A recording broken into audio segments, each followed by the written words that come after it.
It was about 5 or 6 years ago that I decided by the time I reached my mid-30s I'd be financially independent, semi-independent, and at that time I had no idea that I would be setting out to sail around the world 5 or 6 years later on this boat, which is Lone Rival. I've sailed actively since I've been in college.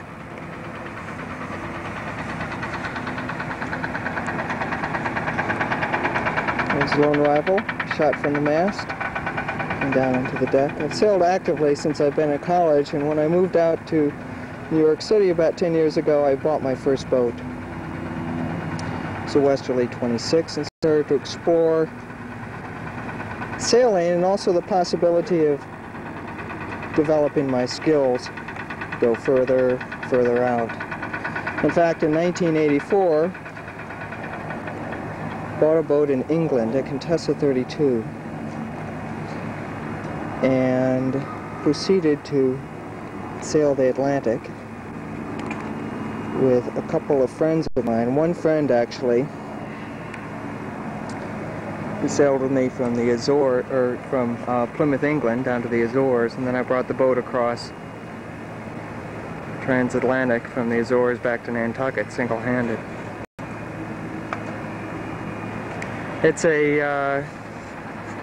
was an incredible voyage, not only in terms of physical, but also spiritual growth for myself. And I began to realize shortly thereafter that I could indeed sail just about anywhere I wanted to, or do just about anything I wanted to do after completing that challenge. And about 18 months ago, in January 1985, I made the decision to sail around the world. In the past 18 months, I've been about organizing the trip, planning it, length of time, money, proper craft. The proper craft had to be one that was more than just safe. For this voyage, I wanted something that was going to be comfortable. After all, I had logged over 4,000 miles, most of it single-handed, and my Contessa 32, and she was a proper craft. Certainly safe, seaworthy, easy to handle for a person who's 5'6", weighing about 130 pounds. Had all the qualities that I wanted in a good sailing vessel. However, was a bit too tight on space. Just a little bit too tight. She was of the more traditional design, something that had more of a wine glass section for the hull with a slack bilges. She just did not offer much living space down below. And this time, for this trip, I did not want to do most of it single-handed. This trip was to be for myself, someone else, my friends. So I started looking around. I went over to England, which was my first choice. Actually, I went over to, started talking to friends who some have had sailed around the world. Got the names of somebody in Germany, somebody else in Holland. England, I could go back to the old boat broker where I bought my Contessa originally. And there I went in March or April of 1985. It wasn't the first time around that I found Lone Rival. When I arrived there, I knew that she had just gone up for sale by an American owner who had just left the Canaries to bring the boat back to England.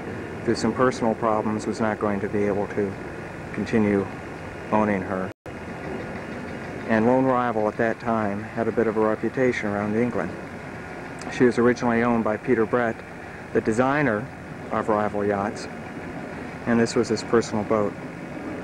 She placed first in her class, 78, in the Round Britain race, and has a slew of other ribbons, past races including AZAB, Azores and Back Race 79. The boat had all the comforts I wanted on it. She's a little under-canvassed, but sturdily built to Lloyd's A100 plus specifications. She's got gentle lines, was fairly well equipped being a used boat already.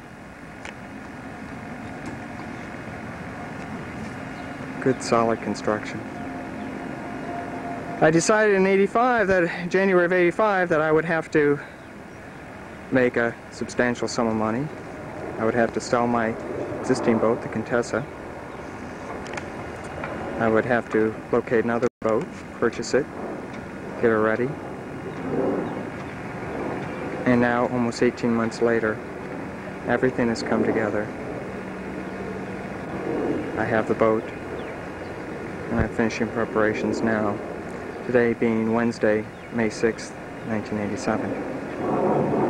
Lone Rival is a Rival 38 feet overall. She displaces almost 18,000 pounds, a bit beefy by today's standards. She's built and commissioned in '78 under her designer, owner, Peter Brett. Certainly traditional in design, certainly British in design. She's rigged as a cutter with a permanently fixed inner forestay, head sails, roller furling Genoa, inner staysail, and a new main on her. She has a Mercedes OM36 engine for auxiliary power, a max prop for the propeller. Right now she does not have the wind vane on. You can see the wind vane will fit right on the back there. The wind vane, which we'll go into a little later, is a mechanism which permits you to sail single-handed or certainly short-handed for extended lengths of time, never touching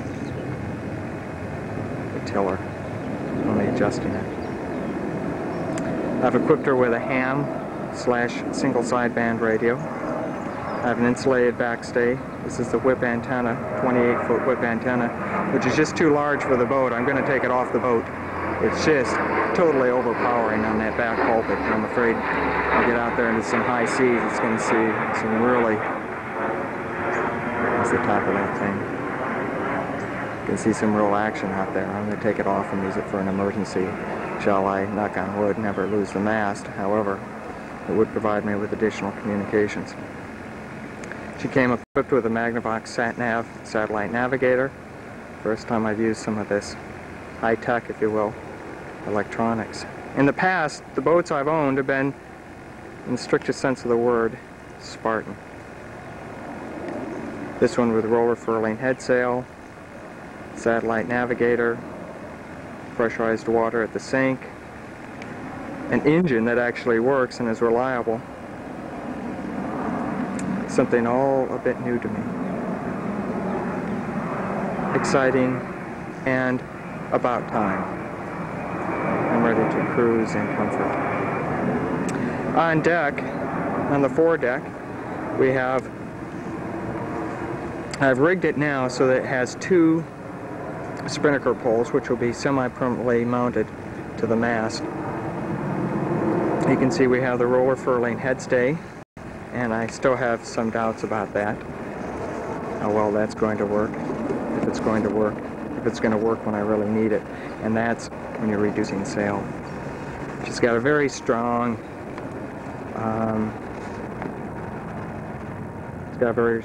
bow pulpit, and got room for a couple of anchors. I've got a CRQ 45 on there currently, 150 feet of chain, about 150, perhaps 180 feet of chain on there, and I have a anchor windlass in the anchor well down there, all manually operated. This is a roller furling. As we're standing on the absolute bottom of the boat, look at the mast. You can see the one track facing straight on, and off to the right-hand side you'll see the other track. Now those tracks are going to be for the semi-permanently mounted spinnaker poles. I've had to add another topping lift for the new one. I actually had to add on 2 new tracks. The one that was on wasn't going to be sufficient. Have that taken care of, and that will assist me in running downwind. I can fly 2 small head sails running dead downwind, and that should assist in the self-steering of the boat. A point of sail running downwind, that is, which is most difficult for the mechanical wind vane device.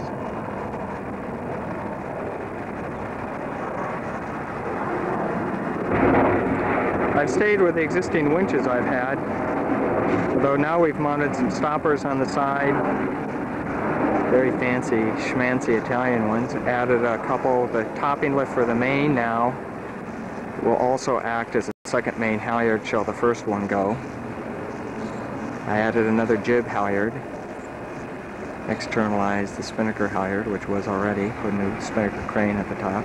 And I've mounted some mast steps on here. These things are great. I bought these and had them imported from Holland. I saw them on a friend's boat, and certainly the best design I've seen. A good wide base will make it good, stable step. Very well designed, all aluminum, 2-piece cast aluminum. They go all the way up to the top. Provided me with a platform at the very top for working, 2 steps, as you can see at the very top there, right across from each other. Then down to the spreaders, entering coral anchorages, uncharted coral anchorages, and then back down the first step being the port general halyard winch, and then further down the starboard halyard winch and the matching one on port, and then stepping back down onto the security of a moving deck. The Genoa is new, and that was made by Shore Sails, Henry Little, and they've done a real good job on that. The main is interesting. The main is a new mainsail, and it was done by Chris Wentz from Sailspar Sailmakers. The main is what is termed, well, a main has, this particular main has a 3rd reef cut very deep so I can use it as a storm sail. And it also has the top batten as a full batten, which allows for better sail shape at that top portion up there. And in addition, provides you with a greater roach, which will be great for running downwind. I can use every extra square foot of sail area. We figure the roach has increased itself by 50%. The sail area is perhaps increased by as much as 10%, and just with that much more effectiveness. The standing rigging, which is that which holds up the mast for you landlubbers, is pretty standard. I have cap shrouds. It's a deck step mast. I have cap shrouds, forestay, inner forestay, backstay. Then I have some lower shrouds, lower stays, which are just below the mast. I mean, just below the spreaders, down to and slightly forward of the cap shrouds. And then I also have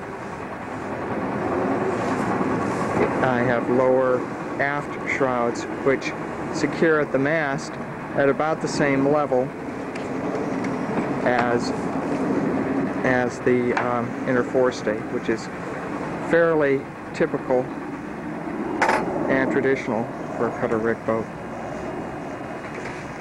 Get a pan shot back up there and see the lowers right there below the spreaders, and those that come just forward of the cap shrouds, the cap shrouds being all the way from the top down and in line with those spreaders. And then at the second and third step right there above the spreaders, you see the lower aft shrouds, which secure the mast right about where the inner forestay is, should I lose my backstay, God forbid. That should keep it secure. At least until I rig something else up.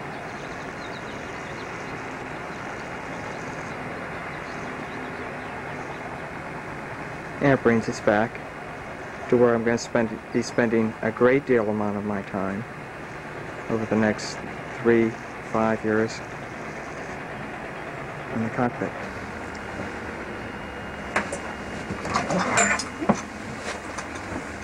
This is my first venture into movie making, so I'll have to sort of wing it together. This is the cockpit. I'll be spending most of my time here over the next 3 to 5 years, either in port, I would imagine, aside from time sightseeing, and certainly at sea for the next 35,000 miles.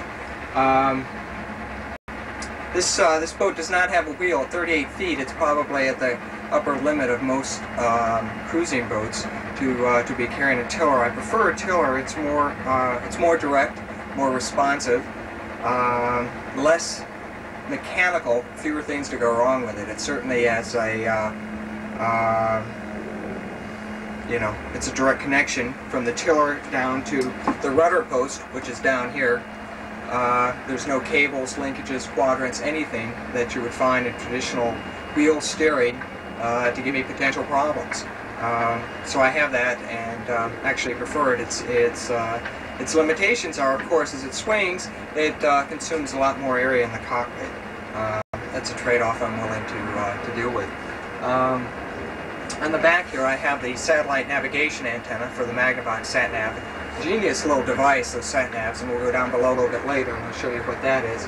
I also have the backstay coming down, adjustable, and it's insulated. You can't see the insulators right now, but it's insulated, and that's what I will be using for my ham radio. I also have, as I said before, this 28-foot width fiberglass antenna on the back, which is just a little bit too big for the boat, and you know, I think really when that thing gets whipping out there in the seas, it's going to be out of hand, undue wear and tear. So I think I'll take it down. I'll carry it with me, but I'll take it down and you know, stow it on deck probably till I need it, or possibility of using it if I'm not getting good results from my insulated backstay, perhaps using that in port for DXing. Not shown on here is a wind vane device. Now, a wind vane device is an ingenious mechanical solution to the problem of self-steering. Now, you can self-steer a boat using the jib, what's called sheet to tiller. Use the jib sheet brought around to the windward side and suspended to the tiller coming down here. The offset using a piece of shock cord, and I've tried it. It works. It's difficult, and it's not an accurate way of steering. It certainly works fine going to windward. Running downwind, it does not work well. And as I said before, I've got the double spinnaker poles up front for running downwind, and that will self-steer the boat, by the way, a point of sail which is not particularly effective for the wind vane. The wind vane device which works on apparent wind. The wind vane device sits back here. It's a cast aluminum framework with a paddle in the air. Now that paddle is on a turret which you can rotate. And the idea is that once you're sailing, once you've chosen your course, you rotate that paddle until the wind vane, which is pivoted at its base, is standing straight up in the air. And then you know that there's not wind coming from the windward side or the leeward side, but that you're going straight down course because that paddle is...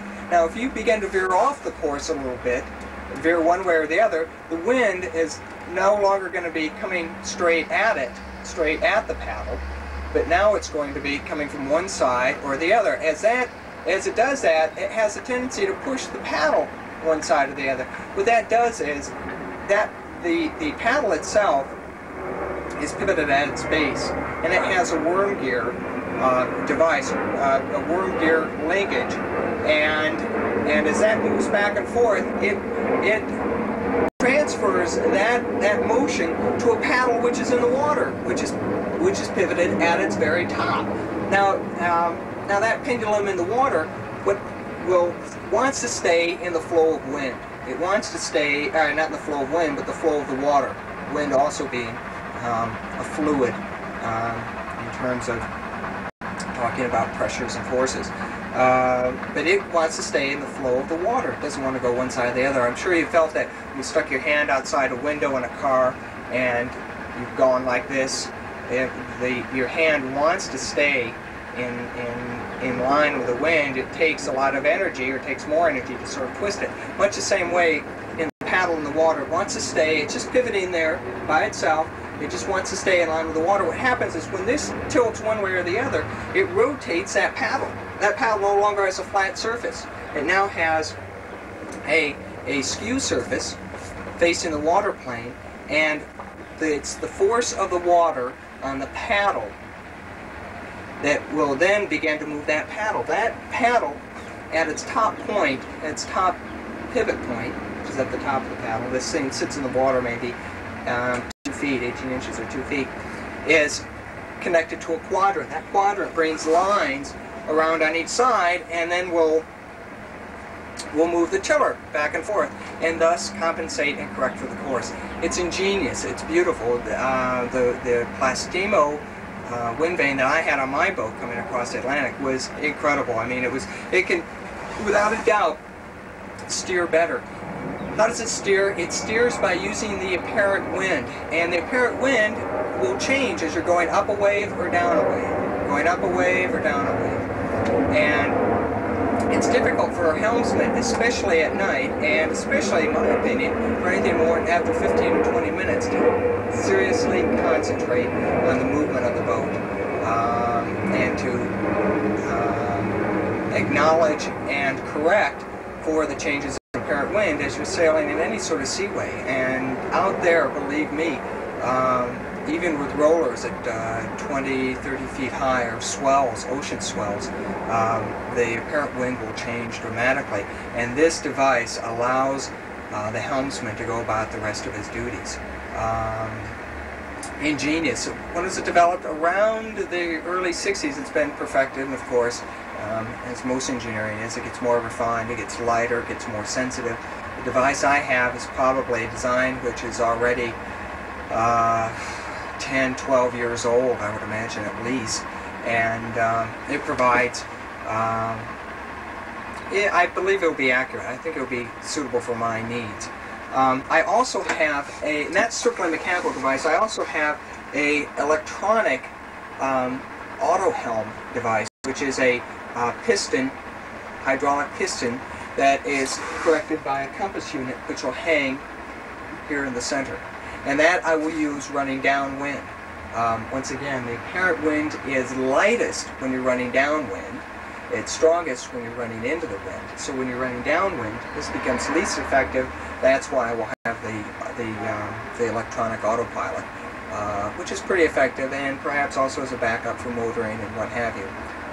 The wind vane is, of course, useless when you're motoring because you aren't sailing. It corrects the tiller relative. Well, you could use it. It's not effective for most parts for motoring. So I will have that and be able to use that. In addition, running downwind, I can set both small sails, each on a working jib, forward of the mast. If this was the mast as a plane right here, you can set the two working jibs actually forward of the mast, out on each in their individual spinnaker poles, and use that, lash the tiller to the center, and the boat will be sailing down the wind by these two sort of inverted V's going forward, actually going forward. As the boat veers to one side or the other, one sail will luff, the other one will still have power, and it will bring the boat back onto course. And again, as this one over here, let's say, luffs, this one still has power and will bring the boat back over here. So it will be constantly doing this, running downwind, and of course that's what we're going to be doing for most of this trip. It's running downwind. It's a trade wind route. It's what people have done for hundreds, perhaps 1,000 years, maybe 1,000 years. That would be something to look into and see what the history is. But you're running downwind, you're running with the wind most of the time. Certainly in the South Pacific, that'll be the case, or in the Pacific in general. And, you know, that should do most of the self-steering. That, in addition to this, in addition to when we are heading up into the wind, being able to use the wind vane, and last but not least, yes, the skipper. You know, I can take the helm as well. So that sort of does it. I have my engine controls over here. I have my two primary winches, my General Sheet winches, which are on either side. They're both self-tailing winches. And the life raft will be planted down here. I am wearing, by the way, my harness. I was at the top of the mast filming before, but this is a safety harness. And when you're single-handed, good idea anytime, I think, you secure this when you leave the cockpit. You step out of the cockpit, there are what one terms jack lines. Lines which are like these lifelines running on the deck from here all the way forward to the mast. What you do is you clip onto that, and then you're on. And you can walk forward and walk back. All being tethered by this, which, as it's designed, is very efficient. It's what I think is the best design. It's just a simple crossover in the back, coming across the shoulders. Should you ever fall in or fall over, how does that pull you? Watch. It's like this. It pulls you up by the shoulders. It's keeping your head out of the water. Presuming it's not going to pull you under. It's going to pull you up and out of the water. The toughest thing, of course, may be to climb that outboard. And I think that about does it. Now, we'll show you a few more things out here, and then we'll go down below. This is the area of safety when it's pouring rain out. The wind is lousy, the seas are high. You can always come under here. This is a flexible spray dodger, which is held up by an aluminum frame up here. It's just canvas, acrylic, more specific. You can put it down on nice days, but to tell you the truth, it really provides you protection from both wind, rain, and the sun, which can get terribly hot out there. So I have this, and this is also part of, or connected to, this wedge-shaped piece of rigid plastic, which is a windshield, which is an ideal thing. In the past, I've just had the all-flexible canvas dodgers with the plastic flexible windshields, like the back of a car window, on convertibles. They can begin to get yellow, they break, they tear. This is an ideal compromise or design solution in the sense that you have this windshield, which is always there, always offers some protection, and it's rigid. You don't have the problems that you do with a flexible windshield. Unlike other boats, the companionway here is a flat surface. It provides an additional degree of safety. Let's say you take water in, big wave crashing over the back of the boat. The cockpit fills up with water. There's no way for the water to get inside. There are these hatches, but they're watertight hatches. They can be open, they can be closed, they can be sealed. Hatches, by the way, that you'll see later in the aft cabin, by the way, for ventilation. But this is a great safety thing. There's no hatch boards that can float up and come free. Typically you have a hatchway, which is, you know, let's say up from this surface. But this is ideal. You see that this is higher than the lowest point in the back of the boat, the cowling. So the water will never get any higher than that point. I have 2 1 3/4 inch drains, which should empty the cockpit fairly quickly. If not, one reason I have the life raft down there is to help displace water. I haven't actually calculated the number of cubic feet in the cockpit, but it should be fairly secure. So this is great. And of course, there's a plexiglass or Lexan companionway cover, which can be sealed from the inside. Terrific. You have 2 stainless steel bars to give you a hand climbing in and out. So you can come up here, climb in. Then, ingenious, the guy who designed this, it's terrific. The first step down here, going into the companionway, folds out and actually becomes a seat, and there are 2 wooden stirrups, which I'll show you once we get down below, which allow you to sort of sit here. There you go. Sit here on the stirrup, with your feet in the stirrups, bracing yourself, Your back's against here. It's slightly angled, very comfortable. You have your control lines from the wind vane. You can bring them up here. Control lines being, remember I told you about that turret that rotates, where you can control that turret rotating so you can change actually the direction that you're sailing relative to the wind. So those can come up here, secure here. You can be sitting here, which I have done on a trip I did out to the vineyard coming back. It was raining bullets. I mean, it was coming down hard. And here I was sitting here. You have the rigid windshield, which provides you with good visibility. I have my control lines on either side here. I have my instrumentation here showing wind speed, wind direction, boat speed, and my depth if I need it. All right here, I have placement up here for a silver compass I have that can slide in here. So here I can be. I was drinking my tea, getting fixes on the sat nav, because my visibility was down to less than 3/4 of a mile. Less than 3/4 of a mile. I was getting fixes almost every hour on the sat nav. And just sitting here, dry as a bird, and just controlling the direction of the boat and being able to wedge myself against the opening down here from being pushed around, and just pretty as a pumpkin. It was terrific. Good design. I mean, this is really fantastic. And now we'll go down below into the cabin area, and I'll show you the accommodations. Down in the cabin, the same sort of attention to detail on the outside and consideration for design and functionality has also been carried on down here. As we step down into the companionway, we see the galley is on the starboard side, or the right-hand side, if you will. I've just recently installed a fan there, an oscillating fan. I'm going to install two more, one in the main cabin and one in my cabin for the tropics, which I understand is unbelievable. You'll see that the same sort of design or attention to design and detail has gone into this. There's a double basin sink over here that's straight in front of us with two faucets. One's fresh water, and that's powered by an electric pump, and the other one is salt water. Salt water for washing dishes, fresh water for cooking and coffee and tea and what have you. And everything, including even the lids to the sinks, work as a double duty. On the left, the one that is not turned over right now is a cutting block. On the right, the one that is turned over is set up for for holding your coffee mugs. You just sort of slide this into place, like so. Put your coffee mugs down there. Let's see.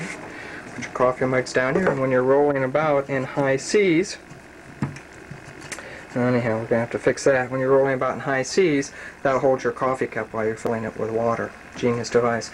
I also have a ice box over here with a couple of cold plates in it, allowing me some refrigeration. I just don't know how effective that's going to be and whether I'm going to use another system, but I may possibly even have some mild refrigeration, more in the sense of not really keeping meat cold and fresh and things like that, more in the sense of just keeping fruits and vegetables perhaps for a week or 10 days as opposed to just 4 or 5 days if you're without any refrigeration. This is the stove, which also has an oven. Last time when I returned from Bermuda in 85, let's see, right, 85, I decided to, or when I returned from the race, which was a double-handed race back in 85, my partner at that time, Lisa, and co-navigator, showed me how to do some baking. It's really amazing. You know, these things, they're double gimbaled, it's a single gimbaled stove, but you can see it runs on propane, double burner, and it rotates back and forth. So you get a pot of, if I set the pressure cooker on there, it doesn't go anywhere. You can see it has these little metal edges all the way around, which is enough to certainly hold the pot. And this gimbals back and forth. And then down below, you actually have the oven down there, and you also have a broiler, which is pretty ingenious. You also have the stainless steel bar. That'll keep you from falling into it. You have a handhold right above. And you also have a belt that goes from that loop on the left over to the fitting right there on the right.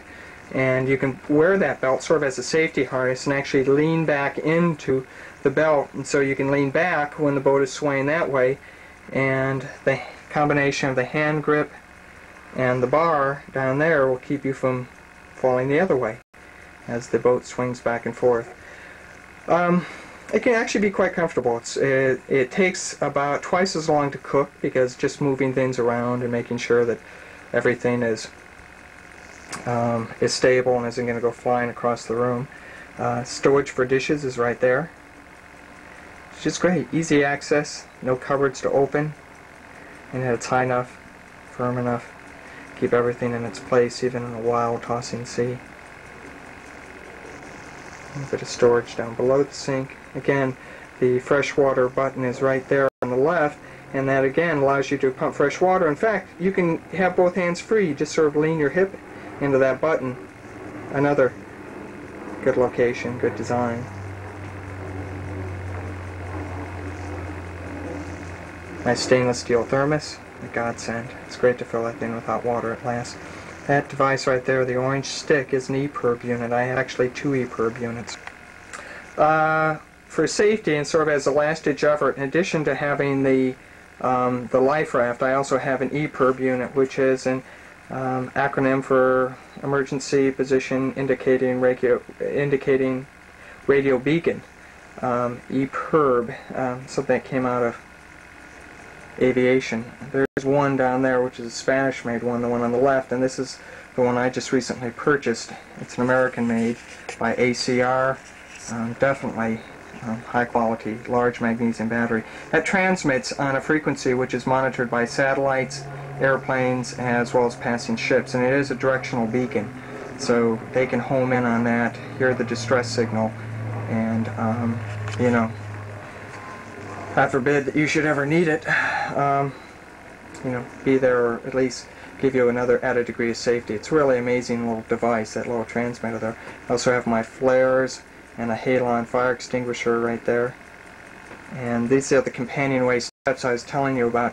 That piano hinge, which is straight ahead, you see the face, that's actually the first step down, as I was telling you. That folds out, provides you with a seat, and then you have the stirrups on either side. There's one stirrup there, and there's the other stirrup. And you can sit down on that seat up there, plant both feet on either side, and it's incredible. You're just wedged in there, and it's very safe. Underneath, I have the log, and the first couple of steps up the companionway actually become the engine enclosure. So I have great access to the engine on both this side and on the back side as well. So these are the companionway steps.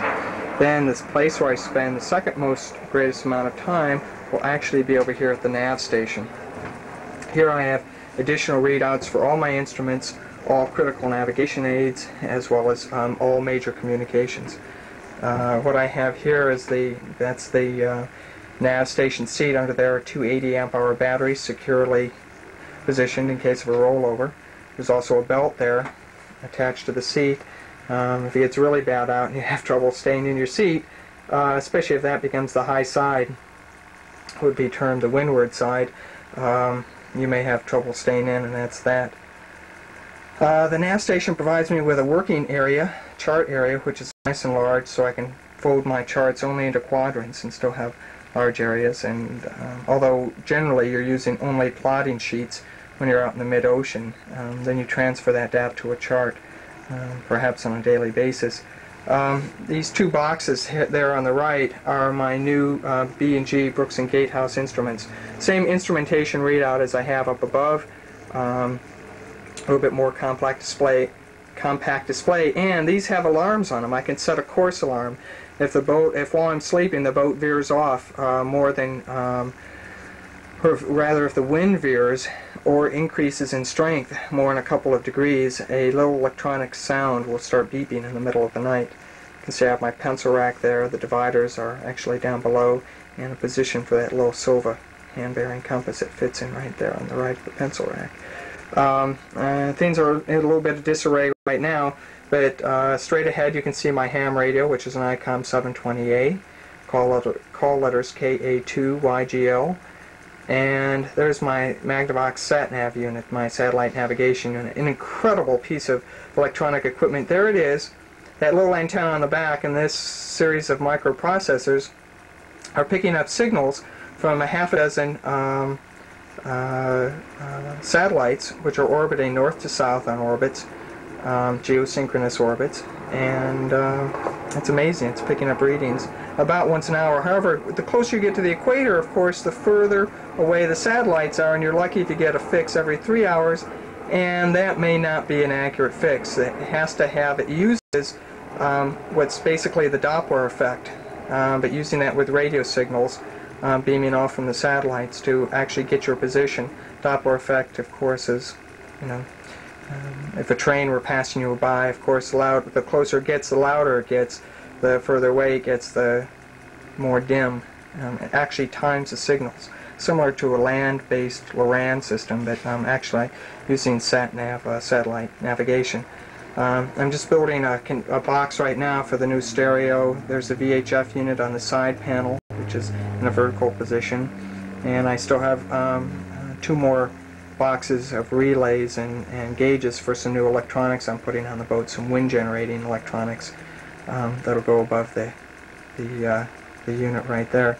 Over here is my main breaker panel, which is really, again, very nice.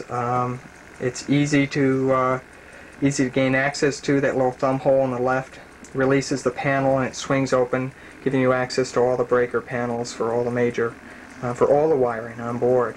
And certainly it's a lot easier to sort of sort things out as you're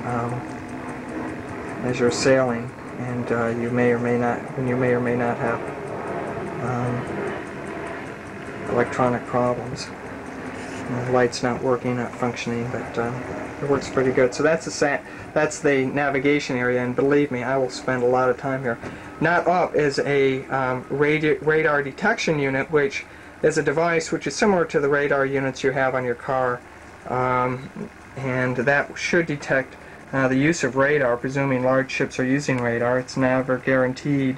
If your large ships are using radar in your area, about 5 miles off you should get a signal. And it only gives you about 6 minutes to change course, but a little bit better than nothing at all. Certainly good for single-handed. The rest of the boat, as we sort of walk into it, this is the main salon. You can see here, I mean, it's really well done. There's a large mirror at the end there, which adds additional light.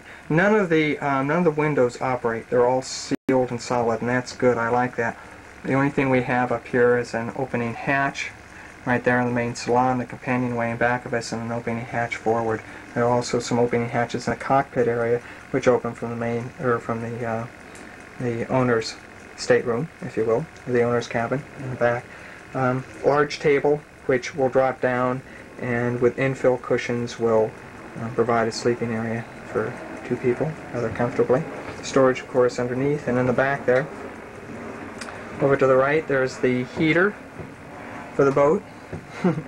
I'll be glad when I don't use that anymore. I've had it on a couple times. It really does not function that well. And here's the starboard settee. Starboard settee is great. It has 2 pilot berths. You can see the little wavelets on the side there. Those actually hold the pipes. The back of this cushion is actually held up by a pipe which drops into that lower one, and just above that is a panel with a fabric and another pipe which will then hook up to the upper one. So you have actually 2 pilot berths there. Maybe a little later on I'll show you how those work. Those are my navigation books over there, of course, with a sextant and that little silver hand-bearing compass, which when you're in the top pilot berth allows you to see where you're at in the middle of the night. You can be sleeping there. Boat can be pitching. You can look up, turn on the small light without getting out of bed, check your compass bearing. Then we can walk into the forward cabin. But this is, I gotta tell you, all this stuff is, I wanted to have all this taken care of and cleaned up and everything. This has a V-berth up here, and although it may not appear that way when all the sails and junk are out of it, there are 2 cushions that fit in right here to finish out the V-berth. And again, sleeping area for 2 more people. You have some storage area over here on the left. Looking down. Probably that's where I'll stow most of my clothes. And then behind the door here on the right, again in the V-berth, we have, and then you have the opening hatch right there. And you have the opening hatch, which is right there. You can sort of see out and get an idea of where you're at. You can actually peer out of here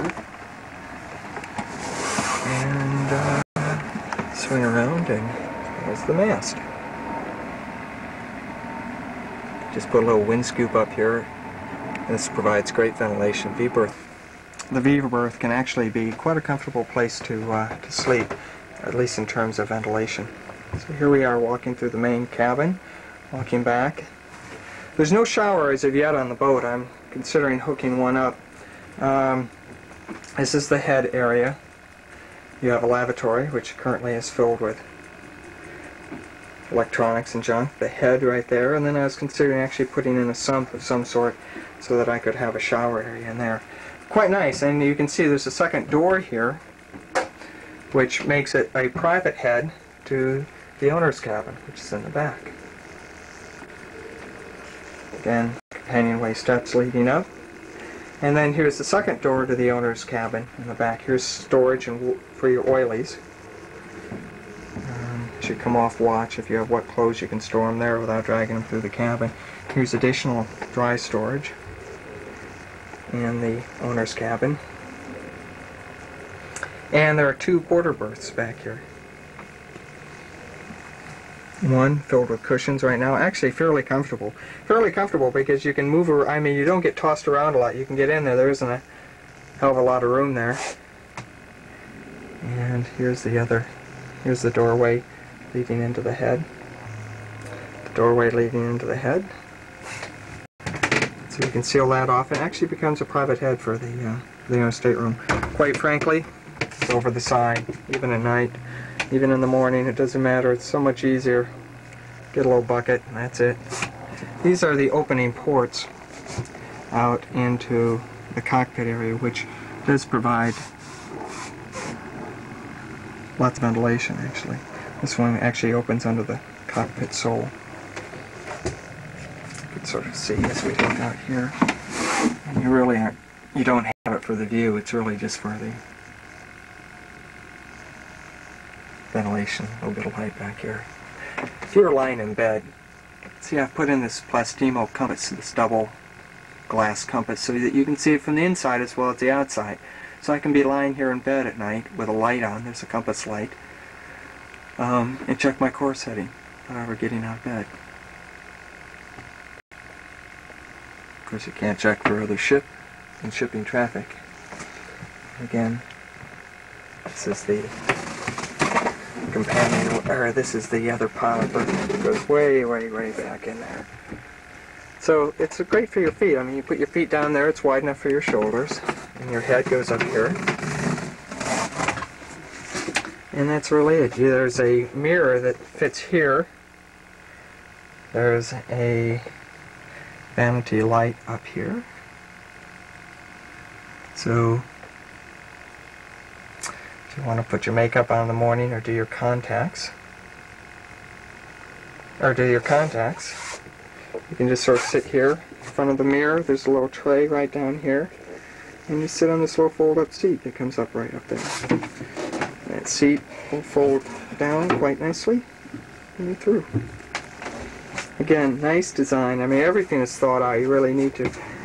This is the back of the engine, which again is great. So you have access to the back of the engine, you have access to the front of the engine. Very important. Very important. Again, for comfortable cruising. You depend on that engine a lot. Not so much for going places, but what it can provide. Electricity, generator, actually for motoring. Safety of getting in and out of a harbor or tight anchorage.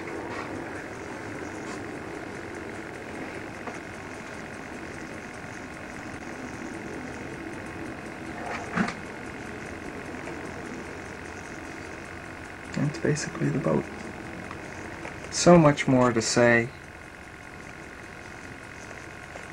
all the things I've done on it, all the things I plan to do on it, all the places I plan to go. That'll be the length, that'll be the next.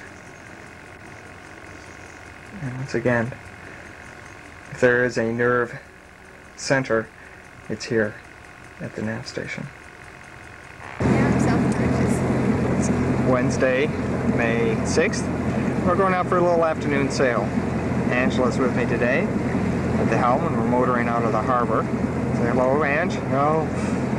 And we'll go out for an hour or so, test the sails, see if we can get them set right. We had some problems before. Get the main to set right.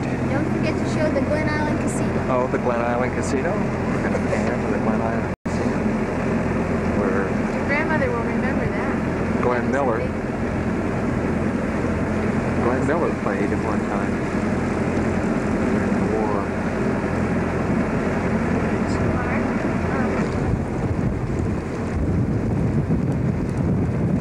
The mainsail all tied up there.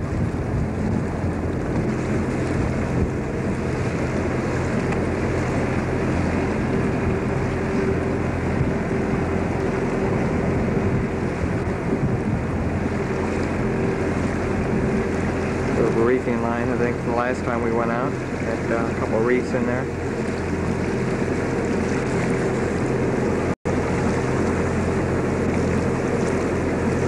And there's Long Island Sound out there. It's about a 10-minute motor. They're going out. Winds today are the southwest, about 12 to 15 knots. Should be a nice, easy day. Get all the sails up, set fully.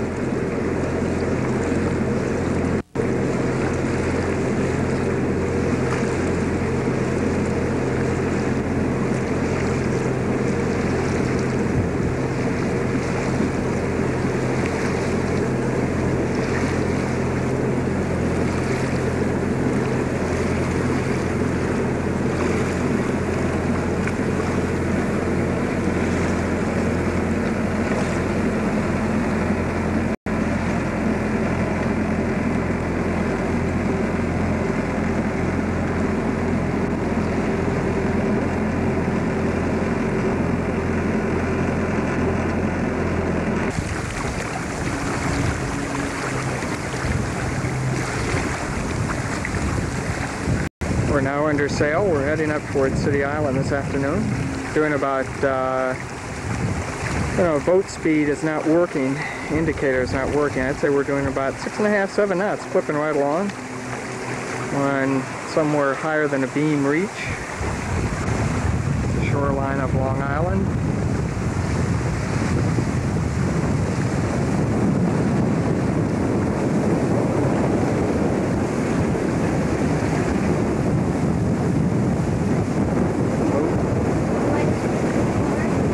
Okay, just let up a little bit on the edge.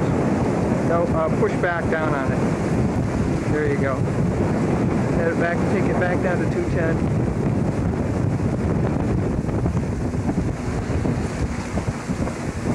Back down to 210, and okay, moving right along here. At the full Genoa, full main up. First day with the full main up out here. It's kind of nice to see it up there. A lot of power out of that new sail. Big 38 footer.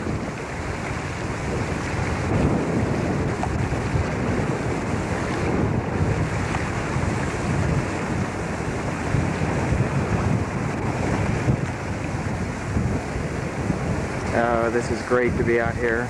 Boat under full sail. And take it back down to 210. Keep pushing it away from you.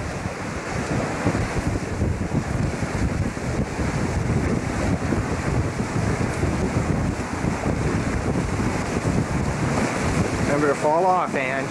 Look for that island. That means push it away.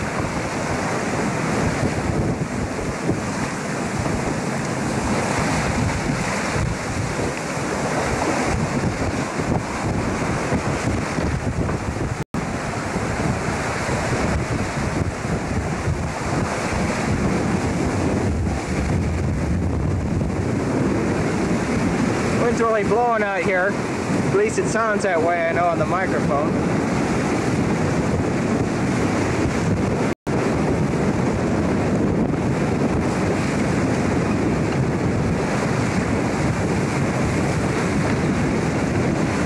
Here's a shot down here.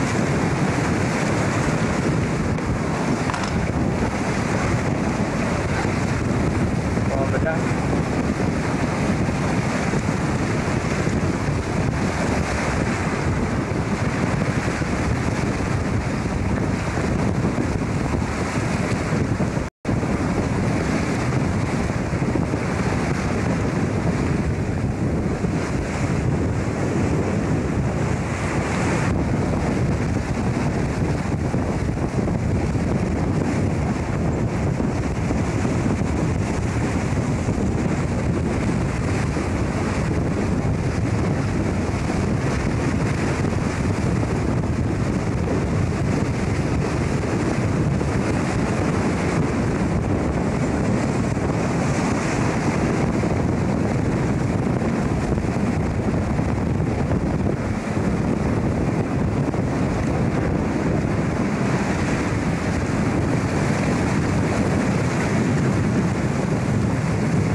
It's wonderful to be out here.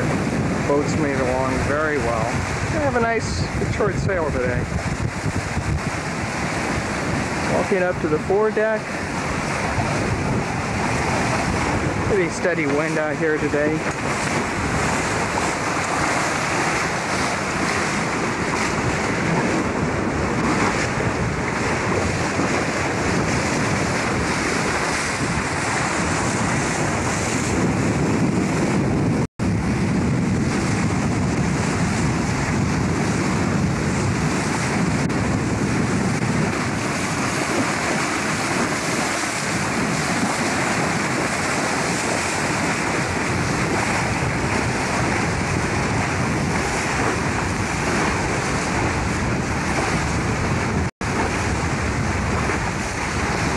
Angela back there steering the feel of the boat. So important.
Angela driving the boat. Always that watchful eye on the compass.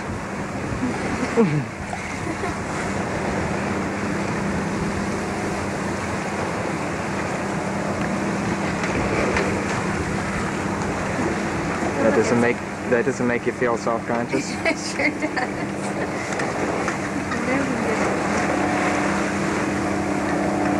Oh, stop! Don't give... Please, try to tame your vanity, will you? Well, here we are. We're just turning around. We turned around at City Island. And I'm exhausted because I just rolled in the Genoa. You're luffing ever so gently in the background. And we're going to sail back to New Rochelle. And in the background, and focus on the skyline. You see City of New York. Oh, there it is. Wait, I think your head's in the way. Well, there's the Sirog's Neck Bridge. And where is New York? Over Right there, keep going. Oh, there it is, yeah, okay. There we go. This is City Island over here.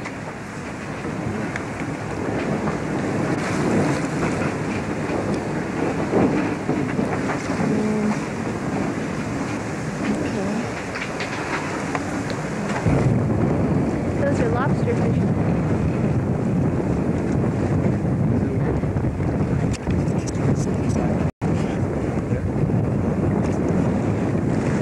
Yeah, that's good. Oh, yeah.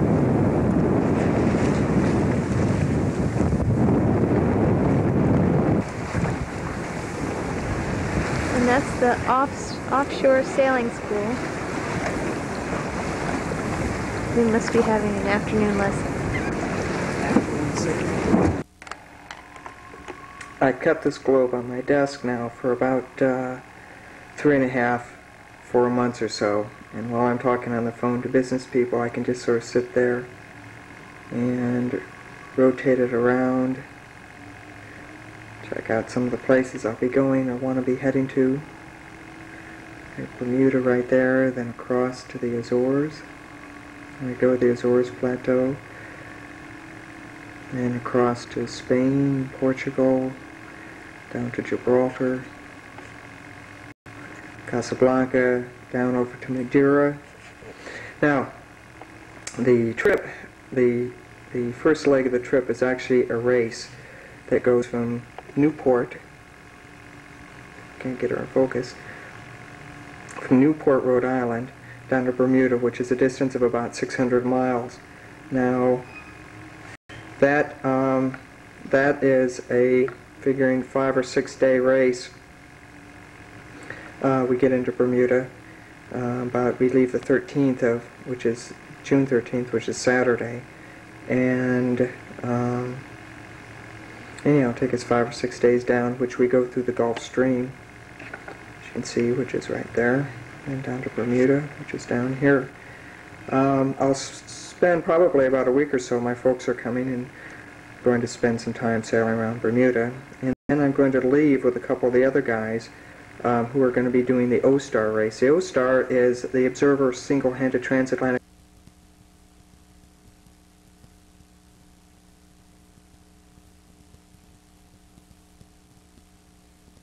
England, actually from Plymouth, England. I don't know if you can see it right there. Across the Atlantic, non-stop, back over to Newport. And they're going to be taking their boats over at the end of the Newport-Bermuda race over to England, leave them there for the summer, and then come back the next year, prepare the boats for the 1988 O-Star race. So we're going to leave Bermuda together and travel the 1,800 miles or so up to the Azores, which you can see. Fayal is the island, Horta is the town. It's a basic stop point as Bermuda is for transatlantic crossings. I'll spend a couple weeks there, and then I believe around the 20th of July, 21st of July, Suze will be joining me in the Azores, and we'll be sailing then over to Portugal. Actually, not Lisbon, just south of Lisbon. Lisbon is a rather industrial harbor. We're going to sail south of there, and that'll take us a week to 10 days, and then we'll spend the rest of the time, certainly much of the month of August, sort of cruising around southern Portugal and going down to Spain. Southern Portugal being the Algarve, I believe. It's supposed to be pretty spectacular. Beaches and small towns on the south coast of Portugal. Then down to Gibraltar, where I'll no doubt leave the boat and travel to Morocco, at least by ferry and by foot, and then come back, retrieve the boat, drop down to Casablanca. Yes, of course, Casablanca, stopping there merely for the history and the rhetoric that goes along with saying that I've been to Casablanca. Then out to Madeira. Now, Madeira is owned, I believe, by Portugal as well. Yes, it does say Portugal right there. So it is owned by Portugal. It's supposed to be a beautiful island. Now, that would be thereabouts. By then, we're now talking 1st of November, and I'd like to get down to the Canaries by the second week in November, because by the end of November, there's a race from Gran Canaria Island here, the full 2,600 miles across the Atlantic down to Cuba, down to Barbados, which is right there. Then I'll work my way north from Barbados. Now I should get into Barbados about just before Christmas, and then perhaps sail up to the Virgin Islands, and then fly back to Florida to see the folks, and then back onto the boat. Dominican Republic, I have some friends who are living there and would like to stop and see them. And then through the Panama Canal, down here, let's see if we can't get that in focus, the first of the year. Anyhow, we'll be traveling through the Panama Canal around the first of the year. Now, when I get down to Panama, I intend on running into my friends Scott and Kitty and their two sons, who are going to sail as far as Australia.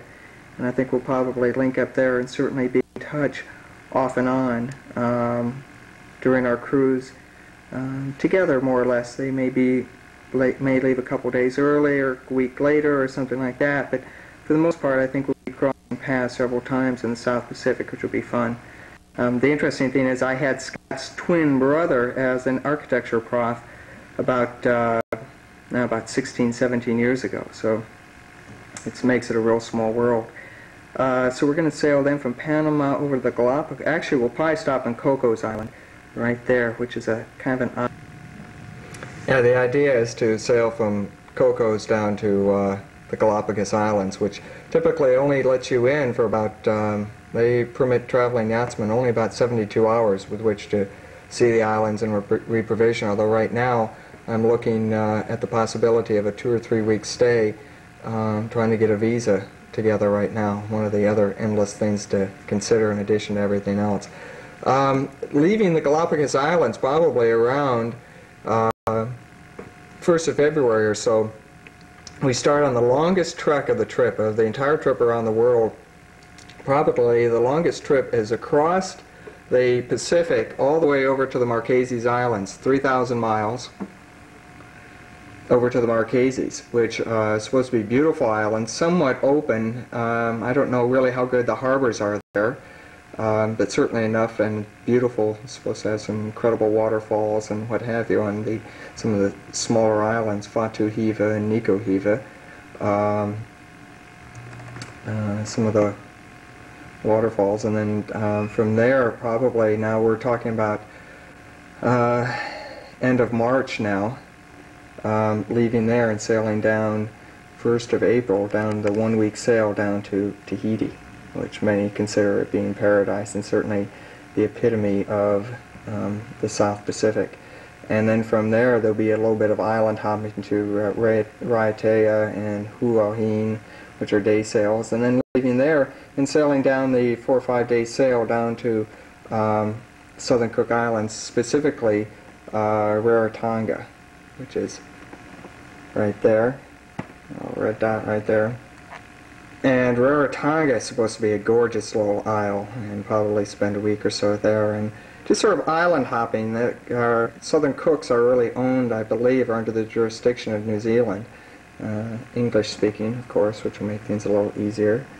And we're going to go up to Tonga, and then probably from there up to American Samoa in general. And this is all taken the 2 or 3 months, and down to Fiji, which by now will probably be, give you an idea of time, should be about 1st of October. Then heading south during the month of October, down all the way down to New Zealand, and probably spend the better part of November and December, then over to Tasmania Sea, across the way, and then stopping in